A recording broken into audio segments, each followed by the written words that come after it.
Hey guys, how are you doing? I hope you guys are doing great. So in today's video, I'm going to share with you this wig in color 2.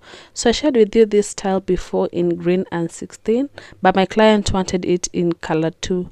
So just comment down below guys if you love this style and if you love it in black or in this green and 613 color. So guys, also if you're interested in any of my wigs or this one, I'll leave my details in the comment section down below so you can contact me and I'll send them to you. And I also want to thank you guys for your support. Thank you for buying my wigs. So this is the wig, it's color 2, and then it has a 4x4 closure, and then you can do baby hair as well.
That was it for today guys. Thank you so much for watching. Just comment down below if you love this style, and also if you love it in black or the green and 613, and also if you want it in any other color, just let me know. If you order from the website, just leave me a note and I'll make you a color that you prefer.